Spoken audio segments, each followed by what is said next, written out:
जितने बच्चे class 10th में है 2025 बोर्ड पेपर देने वाला हो, तो पेपर की एक दिन पहले भी इस वीडियो को देख रहे हो तो देख के जाना मेरे प्यारे बच्चों। विज्ञान का एक वायरल पेपर आप लोगों को बताने वाला हूँ। कोड है आप लोगों का 824 आईजे, और इसमें जितने प्रश्न है सारे प्रश्न आपके एग्जाम में लड़ेंगे 100%। बस आप इन प्रश्नों को अच्छे से तैयार कर लो। मैं कह रहा हूँ ना कि अगर 1 घंटा 2 घंटे जितना भी समय आपके पास बचा हुआ है, इस पेपर को देख के ही जाना, ठीक है। 70 नंबर में 70 नंबर लेकर आओगे, इस बात की गारंटी है। बस अच्छे से बस रीड कर लेना, इन प्रश्नों को तैयार कर लेना। 3 घंटे 15 मिनट का समय मिलेगा इस पेपर को हल करने के लिए। एडमिट कार्ड लेकर जाना, तो एडमिट कार्ड पर से देखकर अनुक्रमांक सही सही और नाम अपना यहाँ से अच्छे से डाल लेना। और इस पेपर में सबसे पहले नीचे पढ़ोगे तो यहाँ पे कुछ निर्देश दिया गया है। निर्देश आप एक बार जरूर से पढ़ लेना। सामान्य निर्देश दिया गया है, और निर्देश में पहला निर्देश बोल रखा है कि प्रारंभ के 15 मिनट परीक्षार्थियों को प्रश्न पत्र पढ़ने के लिए निर्धारित है। कहने का मतलब यह है मेरे प्यारे बच्चों कि 15 मिनट इस पेपर को आप पढ़ोगे और 3 घंटे में इस पेपर को सॉल्व करोगे। दूसरा है कि प्रश्न पत्र 2 खंडों, खंड अ तथा खंड ब में विभाजित, मतलब यह पेपर 2 खंडों में बना हुआ है। एक तो खंड अ में और दूसरा खंड ब में, 2 खंडों में यह पेपर बना हुआ है। जिसमें से जो खंड अ है तथा खंड ब, दोनों खंड अ तथा खंड ब 3 उपखंड क ख ग में विभाजित है। कहने का मतलब है कि खंड अ में भी 3 उपखंड दिया रहेगा और खंड ब में भी 3 उपखंड दिया रहेगा। 3 उपखंड इसलिए देता है क्योंकि यहाँ पे फिजिक्स, केमिस्ट्री, बायो तीनों के खंड अलग अलग आपको देखने को मिलेगा। इसके बाद चौथा है कि प्रश्न पत्र के खंड अ, खंड अ में क्या रहेगा, तो खंड अ में बहुविकल्पीय प्रश्न रहेंगे, जिसमें सही विकल्प का चुनाव करना होगा आपको, और OMR शीट पर नीले अथवा काले बॉल पॉइंट पेन से सही विकल्प वाले गोले को पूर्ण रूप से भरना होगा। ठीक है। आगे अगर हम बात करें पांचवा है कि खंड अ में बहुविकल्पीय प्रश्न है, तो प्रत्येक प्रश्न के लिए 1 अंक निर्धारित है। तो जो बहुविकल्पीय प्रश्न होगा, तो एक बहुविकल्पीय प्रश्न कितने नंबर के लिए निर्धारित है, 1 नंबर। तो एक ऑब्जेक्टिव क्वेश्चन 1 नंबर का पूछा जाएगा। इसके बाद है खंड ब में वर्णनात्मक प्रश्न है। खंड ब में क्या होंगे, वर्णनात्मक प्रश्न दिए हैं। इसके बाद है प्रत्येक प्रश्न के सम्मुख उनके निर्धारित अंक दिए गए हैं, मतलब हर एक प्रश्न के आगे आपको बताया गया होगा कि वो प्रश्न 1 नंबर का है कि 4 नंबर का है या 6 नंबर का है। जितना भी नंबर का होगा उसके सामने आप लोगों को लिखा हुआ मिलेगा इस पेपर में। अगला है खंड ब के प्रत्येक उपखंड के सभी प्रश्न एक साथ करना आवश्यक है। प्रत्येक उपखंड नए पृष्ठ से प्रारंभ किया जाए। कहने का मतलब है मेरे प्यारे बच्चों कि खंड ब जो है, खंड ब में 3 उपखंड है। एक तो क है, एक ख है और एक ग है। तो कोई भी उपखंड कर रहे हो तो नए पृष्ठ से आप प्रारंभ कीजिएगा। अगर उपखंड क आपने कर लिया है, उपखंड ख करने वाले हो तो नए पृष्ठ से आप प्रारंभ करना। उपखंड ग बायोलॉजी वाला करने वाले हो तो नए पृष्ठ से, नए पेज से आप प्रारंभ कीजिएगा।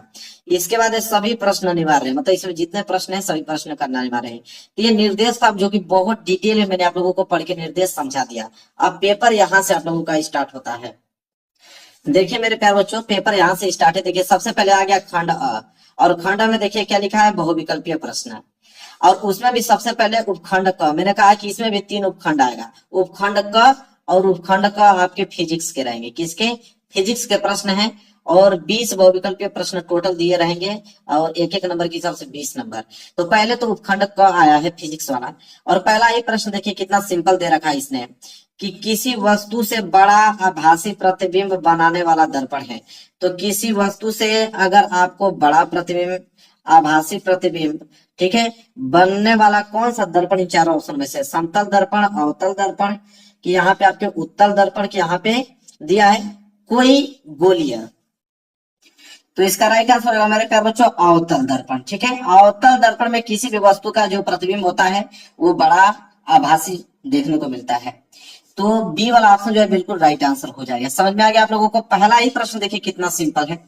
दूसरा प्रश्न मेरे प्यारे बच्चों कह रहा है कि सूर्य श्वेताभ प्रतीत होता है। कह रहा है कि सूर्य जो होता है कब एकदम सफेद कलर का प्रतीत होता है, किस समय, सूर्योदय के काफी पूर्व, कि सूर्योदय में सूर्यास्त के समय, कि दोपहर के समय, कि सूर्यास्त के काफी बाद। तो मेरे प्यारे बच्चों दोपहर एक ऐसा समय है कि दोपहर के समय जो सूर्य होता है बिल्कुल सफेद कलर को देखने को आप लोगों को मिलेगा। तो तीसरा वाला ऑप्शन जो है बिल्कुल राइट आंसर हो जाएगा। तीसरा प्रश्न देख लीजिए क्या है कि किसी विद्युत चालक का प्रतिरोध निम्नलिखित में से किस बात पर निर्भर नहीं करता है। मतलब इन चारों ऑप्शनों में से किस बात पर निर्भर नहीं करता है किसी विद्युत चालक का प्रतिरोध, मतलब कि आर। ठीक है, चालक की लंबाई पे, चालक के पदार्थ का घनत्व, चालक का अनुप्रस्थ काट, कि चालक का आकार। मेरे प्यारे बच्चों चालक के आकार, चालक के आकार पर निर्भर नहीं करता है। तो किसी विद्युत चालक का प्रतिरोध चालक के आकार पर निर्भर नहीं करता है। डी वाला ऑप्शन जो है बिल्कुल राइट आंसर हो जाएगा। चौथा प्रश्न देखिए क्या है मेरे प्यारे बच्चों। चौथा प्रश्न है कि एक गोलीय दर्पण की वक्रता त्रिज्या 30 सेंटीमीटर है।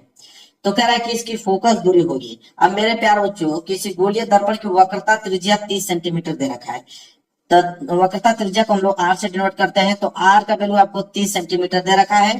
फोकस दूरी पूछा है, फोकस दूरी मतलब एफ, तो एफ बराबर फॉर्मूला क्या होता है मेरे प्यारे बच्चों, आर बाई के 2 होता है। ठीक है, तो यहां से अगर हम एफ निकालना चाहें तो एफ निकल जाएगा मेरे प्यारे बच्चों, आर का वैल्यू 30 है और 30/2 जब करोगे तो 15 दूनी के 30, 15, तो 15 सेंटीमीटर इसकी फोकस दूरी आ गया, जो कि बी वाला ऑप्शन जो है बिल्कुल राइट आंसर हो जाएगा। देखिए कितना ही ज्यादा सिंपल प्रश्न दे रखा है, कभी नहीं भूल पाओगे, सारे प्रश्न करके एग्जाम में आओगे। चलिए क्वेश्चन नंबर 5वां देखते हैं। चलिए मेरे प्यारे बच्चों क्वेश्चन नंबर 5वां देखिए क्या है। क्वेश्चन नंबर 5वां है कि लघु पथन के कारण परिपथ में विद्युत धारा का मान बहुत कम हो जाता है, कि परिवर्तित नहीं होता, कि बहुत अधिक बढ़ जाता है, कि निरंतर परिवर्तित हो जाता है। तो लघु पतन के कारण परिपथ में जो विद्युत धारा का मान होता है वो क्या होता है मेरे प्यारे बच्चों, बहुत ही अधिक क्या हो जाता है, बढ़ जाता है, बहुत अधिक बढ़ जाता है मेरे प्यारे बच्चों। सी वाला ऑप्शन जो है बिल्कुल राइट आंसर होगा इसका। आगे वही अगर हम बात करें क्वेश्चन नंबर 6 को लेकर, देखिए क्वेश्चन नंबर 6 क्या है। क्वेश्चन नंबर 6 है कि किसी मकान में 200 वोल्ट पर विद्युत आपूर्ति की जाती है, 200 वोल्ट पर विद्युत आपूर्ति की जाती है। मकान में 100 ओम और 200 ओम प्रतिरोध के 2 विद्युत बल्ब प्रतिदिन 1 घंटा प्रयोग में आते हैं, तो प्रतिदिन विद्युत की खपत क्या होगी, यह क्वेश्चन में पूछा है मेरे प्यारे बच्चों। ठीक है, देखिए कैसे लगाएंगे, बहुत सिंपल, एक पेज ले लेता हूं मेरे प्यारे बच्चों। देखिए मैंने एक पेज ले लिया, देखिए जो जो वैल्यू दिया है पहले उस वैल्यू का मान हम लोग रखते हैं। यहाँ पे हमसे पूछा है प्रतिदिन विद्युत की खपत होगी, यहाँ पे डब्ल्यू का वैल्यू हमसे पूछ रखा है।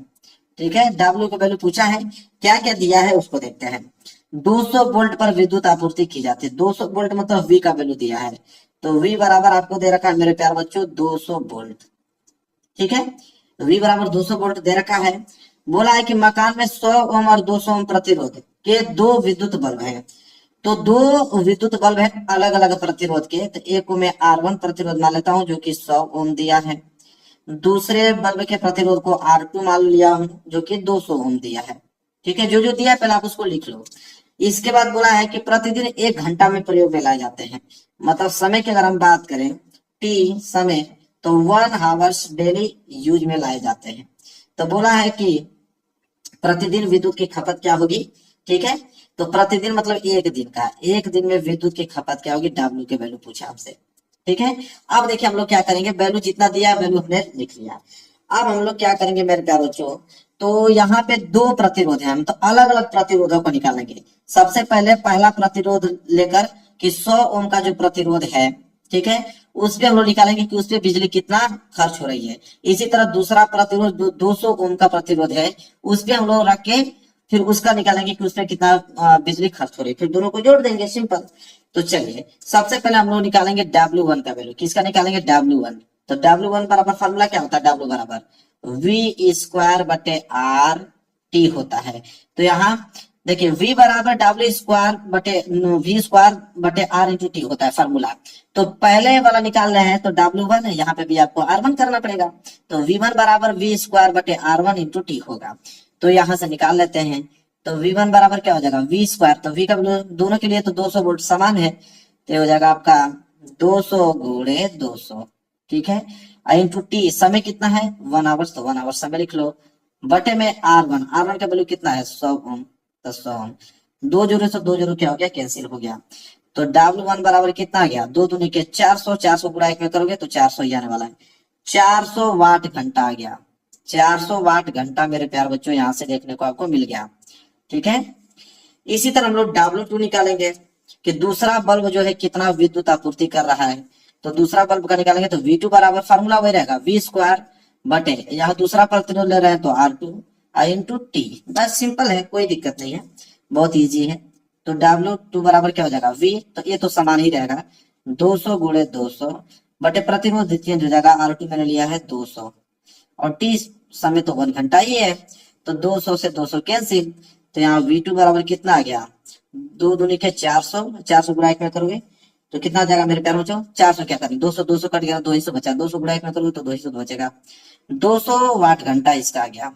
दूसरा बल्ब जो है कितना विद्युत आपूर्ति कर रहा है, 200 वाट घंटा का। तो हमें टोटल निकालना है, हमें तो डब्ल्यू का वैल्यू निकालना है, तो डब्ल्यू बराबर क्या हो जाएगा, W1 प्लस W2, दोनों को जोड़ दीजिए। तो यहाँ हो जाएगा मेरे प्यारे बच्चों डब्ल्यू बराबर, W1 तो आया है आपका 400 और W2 आया है 200, टोटल अगर हम जोड़ देंगे तो W बराबर 600, 600 वाट घंटा बिजली आपूर्ति कर रहा है। बात खत्म। तो 600 वाट घंटा देखिए दिया है ऑप्शन में, देना ही चाहिए मेरे प्यारे बच्चों उसको। 600 वाट घंटा का मतलब बी वाला ऑप्शन, देखिए बी वाला ऑप्शन जो है बिल्कुल राइट आंसर हो जाएगा। समझ में आ गया आप लोगों को। चलिए आगे बढ़ते हैं मेरे प्यारे बच्चों, अगला प्रश्न देखते हैं, प्रश्न नंबर 7वां। देखिए प्रश्न नंबर 7वां क्या है कि दूरदृष्टि दोष के कारण प्रतिबिंब बनता है। तो अगर आपके आंखों में दूरदृष्टि दोष है मेरे प्यारे बच्चों, तो प्रतिबिंब कहाँ पर बनेगा, तो दूरदृष्टि दोष के कारण प्रतिबिंब मेरे प्यारे बच्चों रेटिना के पीछे बनता है। वहीं अगर निकट दृष्टि दोष रहता है तो रेटिना के आगे बनता है। अगर आपकी आंखें बिल्कुल स्वस्थ हैं, कोई दोष नहीं रहता, तो रेटिना पर बनता है। तो दूर दृष्टि दोष के कारण प्रतिबिंब बनता है मेरे प्यारे बच्चों रेटिना के पीछे बनता है, निकट दृष्टि दोष रहता है तो रेटिना के आगे। ये बात दोनों अभी से याद कर लेना। चलिए अब यहाँ से स्टार्ट होता है मेरे प्यारे बच्चों उपखंड ख। मैंने अभी बताया उपखंड ख, अब ये स्टार्ट होगा आपके केमिस्ट्री का। किसका स्टार्ट होगा, केमिस्ट्री का मेरे प्यारे बच्चों। तो चलिए केमिस्ट्री का देख लेते हैं। अब प्रश्न नंबर 8वां से स्टार्ट होगा। तो प्रश्न नंबर 8वां बोला है कि जिन अभिक्रियाओं में आयनों के विनिमय से नए यौगिक बनते हैं उन्हें कहा जाता है। ठीक है, उन्हें क्या कहा जाता है मेरे प्यारे बच्चों, तो जिन अभिक्रियाओं में आयनों के विनिमय, तो आप लोग जानते हो कि आयनों के विनिमय से, आयनों के आदान प्रदान से, ठीक है, एक प्लस चार्ज एक माइनस चार्ज जब आपस में संयोग करके नए यौगिक प्रोडक्ट का इस्तेमाल करते हैं, ठीक है, तो वहां पे द्विविस्थापन अभिक्रिया होता है। आपको भी मालूम है कौन सा अभिक्रिया होता है, द्विविस्थापन अभिक्रिया। तो आयनों के आदान प्रदान से नए यौगिक का जो निर्माण होता है वो द्विविस्थापन अभिक्रिया कहलाता है। ठीक है, तो डी वाला ऑप्शन जो है बिल्कुल राइट आंसर हो जाएगा। चलिए मेरे प्यारे बच्चों 8वां प्रश्न भी बता दिया, 9वां प्रश्न की तरफ बढ़ते हैं।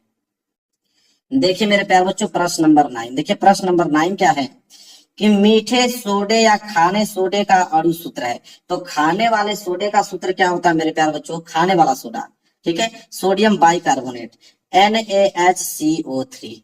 क्या होता है, NaHCO3 मेरे प्यारे बच्चों, सोडियम बाइकार्बोनेट, चाहे सोडियम हाइड्रोजन कार्बोनेट भी आप कह सकते हो। क्लियर है मेरे प्यारे बच्चों। चलिए आगे बढ़ते हैं। 10वां प्रश्न देखिए, कह रहा है कि सामान्यतः तापक्रम तथा दाब में केंद्र के रूप में, अरे सॉरी केंद्र कह रहा हूं, द्रव के रूप में पाई जाने वाली अधातु है। कह रहा है कि सामान्य टेम्परेचर पे दाब में सामान्य टेम्परेचर रहे और सामान्य दाब रहे, कह रहा उसमें द्रव के रूप में पाए जाने वाले अधातु का नाम बताइए। क्लोरीन, फ्लोरीन, ब्रोमीन की आयोडीन। तो मेरे प्यारे बच्चों वो है आपका ब्रोमीन। ब्रोमीन सामान्य तापक्रम पे और सामान्य दाब पे किस अवस्था में पाई जाती है, द्रव के रूप में पाया जाता है ब्रोमीन। ठीक है, इस बात को आप लोग याद रखना। आगे मेरे प्यारे बच्चों प्रश्न नंबर 11 प्रोपेनल है। पूछा है कि प्रोपेनल, बहुत इंपोर्टेंट क्वेश्चन है, भी पूछता है एग्जाम में बहुत ज्यादा। प्रोपेनल, इन चारों ऑप्शन में से प्रोपेनल कौन है, तो C3H6O। याद कर लेना मेरे प्यारे बच्चों, रट लेना, C3H6O। आगे बढ़ते हैं प्रश्न नंबर 12। देखिए क्या है, एसिटिक अम्ल का IUPAC नाम है। ये तो हर साल ही आपको दे देगा, हर साल बता रहा हूँ, घुमा फिरा के प्रश्न जरूर से जरूर देगा। एसिटिक अम्ल का IUPAC नाम है मेरे प्यारे बच्चों, एथेनोइक अम्ल उसे कहते हैं। क्या कहते हैं, एथेनोइक अम्ल कहते हैं। बी वाला ऑप्शन जो है बिल्कुल राइट आंसर हो जाएगा। वहीं प्रश्न नंबर 13 की अगर हम बात करें तो एक भूरे रंग का चमकदार तत्व यक्स को वायु की उपस्थिति में गर्म करने पर वह काला हो जाता है, इस तत्व का नाम बताइए। तो मेरे प्यारे बच्चों कोई भूरे रंग का चमकदार तत्व यक्स है, अगर यक्स को हम वायु में छोड़ देते हैं, वायु की उपस्थिति में छोड़ देते हैं, तो यहाँ वायु की उपस्थिति में इसे हम लोग क्या करते हैं, गर्म करते हैं, तो वह काला हो जाता है। तो इस तत्व का नाम बताइए। तो वह तत्व आपका कापर है। आपको मालूम है कि कापर को कभी भी आप बाहर वायु की उपस्थिति में लेकर उस पर जलाइएगा, जैसे आग लगाएंगे तो वो जलेगा लेकिन वो बिल्कुल काला हो जाएगा। तो उस तत्व का नाम क्या है, तो उस तत्व का नाम कापर है। ठीक है, ए वाला ऑप्शन जो है बिल्कुल राइट आंसर हो जाएगा। आगे बढ़ेंगे तो उपखंड ग आ गया, और उपखंड ग मेरे प्यारे बच्चों किसका प्रश्न है, तो बायोलॉजी का प्रश्न है। किसका प्रश्न है, बायोलॉजी का प्रश्न है उपखंड ग। और उपखंड ग बायोलॉजी का प्रश्न है प्रश्न नंबर 14। क्या है मेरे प्यारे बच्चों कि स्वपोषी पोषण के लिए आवश्यक है। स्वपोषी मतलब कि जो अपना भोजन स्वयं बनाते हैं। तो जो अपना भोजन स्वयं बनाते हैं जैसे पौधा, तो उसके लिए क्या आवश्यक है। पहला ऑप्शन दिया है कार्बन डाइऑक्साइड, तो कार्बन डाई मतलब CO2, वो तो चाहिए भाई उसको, पहला वाला सही होगा। क्लोरोफिल, क्लोरोफिल भी चाहिए, क्लोरोफिल भी उसको चाहिए भोजन बनाने के लिए। इसके बाद तीसरा है सूर्य का प्रकाश, तो सूर्य का प्रकाश भी चाहिए, मतलब तीनों चाहिए, इसलिए उपयुक्त सभी जो इस प्रश्न का राइट आंसर हो जाएगा, उपयुक्त सभी। आगे बढ़ेंगे, प्रश्न नंबर 15 देखेंगे कि मादा जनन तंत्र के किस भाग में कॉपर टी स्थापित किया जाता है। आपको भी मालूम है कि मादा जनन के किस भाग में कॉपर टी इस्तेमाल किया जाता है मेरे प्यारे बच्चों, तो गर्भाशय में, गर्भाशय में प्रयोग किया जाता है। अब कॉपर टी जानते होंगे इसके बारे में आप। आगे बढ़ते हैं, प्रश्न नंबर 16। प्रश्न नंबर 16 की मेंडल के अनुसार मटर के पौधों में निम्नलिखित में से कौन सा जीनोटाइप लंबे तने व झुर्रीदार बीजों के लक्षण व्यक्त करेगा। तो ये तो सिंपल भाई, capital T small R R रहेगा, तो ये आप लोगों को लंबे तने व झुर्रीदार बीजों के लक्षण प्राप्त होंगे आपके, सी वाला ऑप्शन, ठीक है, ये तो सिंपल है।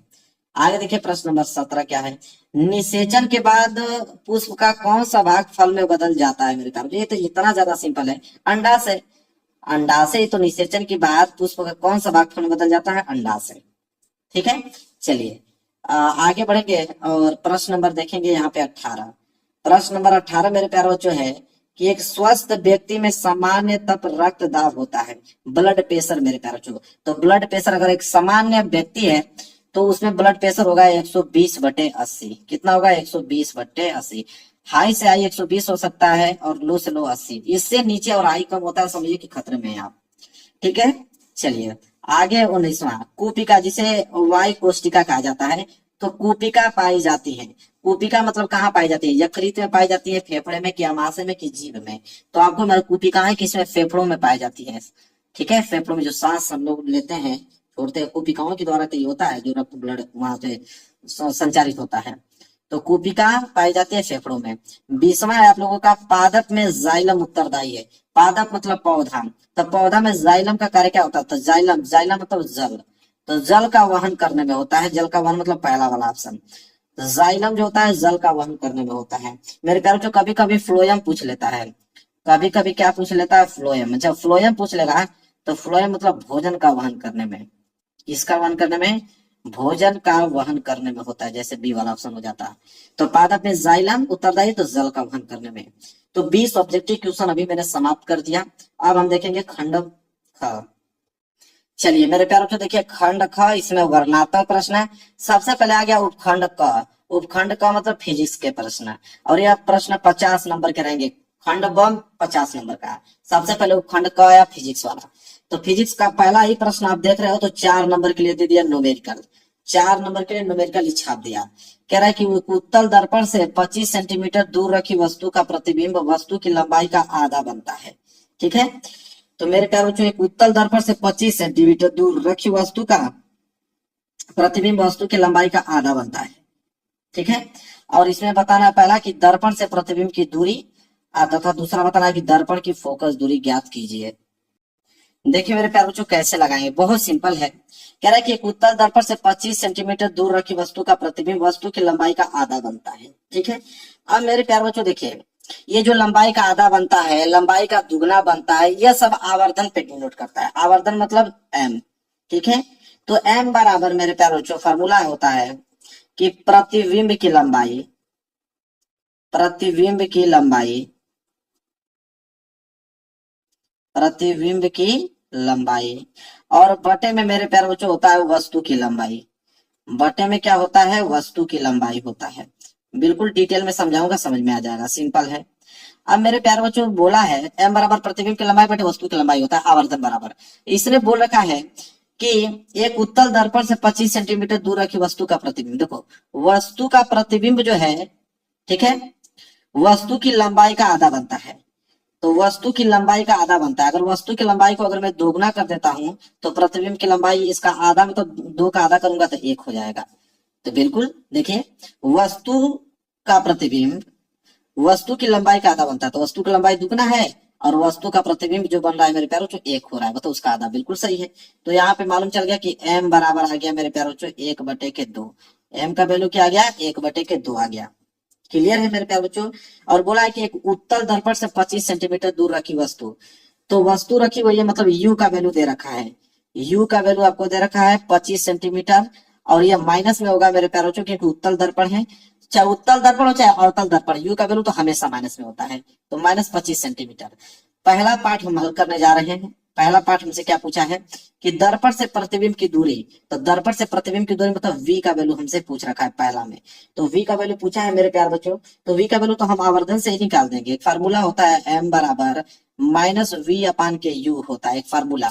तो यहाँ से हम लोग क्या करेंगे कि m बराबर माइनस v निकालना तो v रख लो, बटे u का वैल्यू कितना होता है मेरे प्यार बच्चों, u का वैल्यू दिया है यहाँ पे माइनस के 25, तो हो जाएगा माइनस के 25, और m का वैल्यू अभी निकला है m बराबर 1/2, तो m की जगह रख देंगे 1/2 बराबर माइनस वी अपान के माइनस के 25 हो जाएगा। यहाँ से आप देख पा रहे हो, तो माइनस से माइनस कैंसिल, 2 को गुणा v में करोगे तो हो जाएगा 2v बराबर 25 को गुणा 1 में करोगे तो हो जाएगा यह 25। यहाँ से मेरे प्यारों से जब v निकालोगे तो v बराबर क्या हो जाएगा 25/2 हो जाएगा। अब v का वैल्यू मालूम चल गया, ठीक है, तो v बराबर आ गया 25/2, ये हो जाएगा मेरे प्यार बच्चों आंसर, इतना सेंटीमीटर दूर। क्लियर है, तो दर्पण से प्रतिबिंब की दूरी जो होगा वो 25/2 सेंटीमीटर दूरी पे बनेगा, सिंपल। अब दूसरा पार्ट हल कर लेते हैं। देखिए दूसरा पार्ट क्या बोला है मेरे प्यारों, इसको साइड करता हूँ। दूसरा पार्ट बोला है कि दर्पण की फोकस दूरी ज्ञात कीजिए, तो दूसरा पार्ट हम लोग यहाँ ज्ञात करते हैं दर्पण की फोकस दूरी मेरे प्यारे बच्चों। यहाँ से आपको f बराबर क्वेश्चन मार्क पूछा है, तो दर्पण की फोकस दूरी, तो हम लोग दर्पण सूत्र लगाएंगे, दर्पण सूत्र लगाएंगे, वहां पे हम लोग फोकस दूरी निकाल देंगे। तो दर्पण सूत्र क्या कहता है मेरे प्यारे बच्चों, दर्पण सूत्र ये कहता है कि 1/f बराबर 1/v प्लस 1/u, ये होता है मेरे प्यारे बच्चों दर्पण सूत्र। तो चलिए लगाते हैं, तो 1/f तो वैल्यू निकालना है बराबर 1/v, v का वैल्यू अभी आया है 25/2 और प्लस 1/u, u का वैल्यू कितना था माइनस के 25 था। तो इसको हल करेंगे मेरे प्यार बच्चों, तो क्या हो जाएगा 1/f बराबर, ये 2 ऊपर चला जाएगा तो हो जाएगा 2/25, ठीक है, और ये जो माइनस है इस प्लस को क्या कर देगा माइनस कर देगा, और ये हो जाएगा आपका 1/25। यहाँ तक समझ में आ रहा है आप लोगों को, बिल्कुल आसान है। तो यहाँ से 1/f निकालोगे तो एलसीएम ले लीजिए, तो 25 और 25 का एलसीएम तो 25 ही होने वाला है, तो 25 से 25 कैंसिल, ऊपर 2 बच गया, माइनस ये 25 से 25 कैंसिल, ऊपर 1 बच गया। तो यहाँ हो जाएगा मेरे प्यार बच्चों 1/f बराबर 2 में से 1 जाएगा तो 1/ कितना जाएगा 25, ठीक है, तो f बराबर क्या हो जाएगा मेरे प्यार बच्चों 25, इस पर 25 को ऊपर हम लोग कर देंगे, ठीक है, तो इसको मैंने f को क्या कर दिया मेरे प्यार बच्चों ऊपर कर दिया, ठीक है, तो ये बराबर 25 सेंटीमीटर आ गया। बात यहाँ पे होगी मेरे प्यार बच्चों खत्म। तो ये बराबर 25 सेंटीमीटर, तो दोनों पार्ट हमने बिल्कुल आसान तरीके से यहाँ पे हल कर दिया। किसी बच्चे को डाउट यहाँ पे नहीं होना चाहिए, सब कुछ आसान तरीके से आपको समझ में आ रहा है मेरे प्यार बच्चों। चलिए आगे देखते हैं अगला प्रश्न, प्रश्न नंबर मेरे प्यार बच्चों 22। देखिए प्रश्न नंबर 22 क्या है, चलिए प्रश्न नंबर 22 देखिए क्या है, अभिसारी किरणों के मार्ग में अवतल लेंस रखने पर किरणें लेंस से 20 सेंटीमीटर पीछे अक्ष पर फोकस होती हैं, ठीक है, तो बताना कि अभिसारी किरणें के मार्ग में अगर अवतल लेंस रखने पर किरणें लेंस जो होती है 20 सेंटीमीटर पीछे अक्ष पर फोकस होती है। और दूसरा प्रश्न है कि लेंस की अनुपस्थिति में यह किरणें कहां पर फोकस होती हैं, लेंस की फोकस दूरी 30 सेंटीमीटर है। इनका जवाब आपको अपने से देना है, ये होमवर्क में देता हूँ, क्या देता हूँ होमवर्क में, कुछ होमवर्क दूंगा तो अपने से भी आप करोगे तो सही होगा, नहीं तो पूरा का पूरा सोल्यूशन बता दूंगा तो फिर आप मेहनत कर ही नहीं पाओगे। तो 22वां वाला भी 23वां वाला भी होमवर्क दे रहा हूँ, क्योंकि ये भी प्रश्न सिंपल है। कह रहा है कि निम्न चित्र में R1 का वैल्यू 15 ओम, R2 का वैल्यु 10 ओम, R3 प्रतिरोध का 30 ओम, R4 का 5 ओम और R5 का 20 ओम, वो बैटरी 18 वोल्ट है।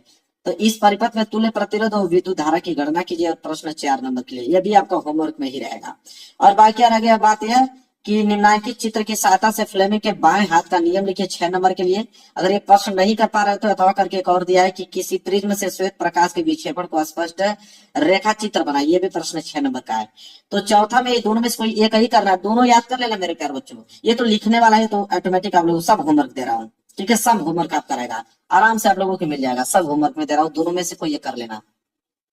अब उपखंड ख स्टार्ट होता है। उपखंड ख मेरे प्यारे बच्चों यहाँ से केमिस्ट्री वाले प्रश्न स्टार्ट हो गए। इसमें से 5वां प्रश्न आपको बोल रखा है कि निम्नलिखित के उदाहरण द्वारा समझाइए। 4 नंबर का है, 2-2 नंबर दिया जाएगा। बताना है आपको पहला कि दैनिक जीवन में पीएच का क्या महत्व है, दैनिक जीवन में पीएच मान का महत्व बताइए, 2 नंबर इस पे दिया जाएगा। और उष्माक्षेपी रासायनिक विक्रिया क्या है, 2 नंबर इस पे दिया जाएगा। तो बहुत सिंपल, दोनों टॉपिक बहुत सिंपल है, दोनों का आंसर मिल जाएगा। क्वेश्चन नंबर 6, निम्न पर टिप्पणी कीजिए। ये भी 4 नंबर के लिए है। मतलब यस दलेपन क्या होता है, 2 नंबर इस पे दिया जाएगा। और क्या होता है जब सोडियम धातु ठंडे जल से अभिक्रिया करता है, तो बताइए क्या होता है, 2 नंबर इस पे दिए। ये सारे प्रश्न आप लिख पाओगे अपने से, और लिख लेना, क्योंकि ये पेपर बनेंगे, बता रहा हूँ, छोड़ोगे तो भाई फेल हो जाओगे। तो मेहनत करो, लिखो इसको, याद करो। 7वां प्रश्न देखिए, क्या होता है जब केवल संतुलित रासायनिक समीकरण लिखना है। ठीक है, 4 प्रश्न हैं। ठीक है, डेढ़ नंबर के हिसाब से आप लोगों को मेरे प्यारे बच्चों यहाँ पे 6 नंबर दिया जाएगा। तो चारों प्रश्न का उत्तर आपको देना है मेरे प्यारे बच्चों। पहला है कि चूने के पानी में देर तक अगर हम कार्बन डाइऑक्साइड गैस प्रवाहित करेंगे तो क्या होगा, केवल रासायनिक समीकरण लिखना है। और दूसरा है सूक्ष्म, जो बूझे हुआ चूना है, तो बूझे हुए चूने की अभिक्रिया अगर हम क्लोरीन गैस से कराएंगे तो क्या होगा। तीसरा है कि जिप्सम को अगर हम गर्म कर देंगे तो क्या होगा। और चौथा है कि सोडियम धातु की जल से अगर अभिक्रिया हम कराएंगे तो क्या होगा। ये चारों क्वेश्चन बेहद इंपॉर्टेंट है। आपसे फिर कह रहा हूं कि याद कर लेना, लिख कर कहीं पे, नहीं तो फिर मेरे प्यारों बहुत पछताओगे आप पेपर में जब बैठने जाओगे तो। ठीक है, अगर ये नहीं प्रश्न करना चाहते हो चारों, तो अथवा करके प्रश्न और दिया है कि 6 नंबर आपको यहाँ से भी मिल सकता है कि निम्नलिखित पर संक्षिप्त टिप्पणी लिखना है। जैसे बताना होगा कि भर्जन क्या है, 2 नंबर दिया जाएगा। उभय अपघटन क्या है, 2 नंबर यहाँ से दिया जाएगा। संक्षारण क्या होता है, 2 नंबर यहाँ से दिया जाएगा। तो 2 नंबर या तो ये लिख लो, या तो इन चारों का आपको केवल रासायनिक समीकरण बता दो। तो सभी प्रश्न इंपॉर्टेंट है। इसके बाद उपखंड का बायोलॉजी के प्रश्न, इस पेपर को इतना रट जाओ मेरे प्यारे बच्चों कि इससे हम 70 में 70 नंबर लेकर आ जाओगे। 8वां प्रश्न है मेरे प्यारे बच्चों, बोला है कि इसमें 4 प्रश्न है 1-1 नंबर के हिसाब से, कि पादप में जाइलम का प्रमुख कार्य लिखिए, 1 नंबर। शरीर के किस अंग में कॉपर टी स्थापित किया जाता है, गर्भाशय में, भी बहुविकल्पीय में आया था, 1 नंबर। मेंडल ने किस पौधे पर अपना प्रयोग किया था, मटर पे, भी आप लोग जानते हो। समझात अंगों के उदाहरण आपको बताना, 1 नंबर। तो ये सारी चीज तो जानते ही हो, बस 1-1 नंबर मिल जाएगा, आप लोग लिख लो। 9वां प्रश्न है कि मनुष्य के दोहरे परिसंचरण की व्याख्या कीजिए, कि मनुष्य के दोहरे परिसंचरण क्या होता है। 4 नंबर के लिए प्रश्न है, आपके एग्जाम में पूछा जाता है, very very most important question, प्रश्न नंबर 9। इसके बाद 10वां प्रश्न पे आइए, निम्नलिखित पर संक्षिप्त टिप्पणी लिखिए। देखिए 4 नंबर के लिए भी प्रश्न है, जैसे प्राकृतिक संसाधनों का संरक्षण कैसे, 2 नंबर इस पे। पूर्ण उद्भवन या पूर्ण जनन किसे कहते हैं, 2 नंबर इस पे दिया जाएगा। ये दोनों प्रश्न बहुत इंपॉर्टेंट है, आपको किसी कीमत पे ही तैयार करना है, बता देता हूं आपको। इसके बाद 11वां प्रश्न है कि मानव के मादा जनन तंत्र का वर्णन कीजिएगा। मानव के मादा जनन तंत्र का सचित्र वर्णन करना पड़ेगा। ठीक है मेरे प्यारे बच्चों, कितने नंबर के लिए प्रश्न है आपके, 6 नंबर के लिए प्रश्न है। इसके बाद मेरे प्यारे बच्चों, अगर ये प्रश्न नहीं करना चाहते हो तो अथवा के दिया है कि प्राकृतिक संसाधनों के संपोषित प्रबंधक पर एक निबंध लिखे, कि प्राकृतिक संसाधनों के संपोषित प्रबंधक एक निबंध लिखोगे तो 6 नंबर। इन दोनों में से कोई एक ही प्रश्न करना है मेरे प्यारे बच्चों। क्लियर है, समझ में आ गया। इस पेपर को मैंने बता दिया मेरे प्यारे बच्चों, पेपर बनने वाला है 824 आईजे। तो आपसे रिक्वेस्ट करता हूँ सारे प्रश्न तैयार कर लेना मेरे प्यारे बच्चे। इस वीडियो को डाउनलोड कर लो, किसी कीमत पे 1-1 क्वेश्चन लिख लिख कर याद कर लेना, और इस वीडियो को शेयर कर देना उनके यहाँ जो कि 2025 बोर्ड एग्जाम देने वाले हैं। तो वीडियो को लाइक कर देना मेरे प्यारे बच्चों, चैनल पर तो चैनल को जरूर सब्सक्राइब कर लेना। मिलेंगे एक प्यारे से नेक्स्ट वीडियो में, तब तक के लिए धन्यवाद।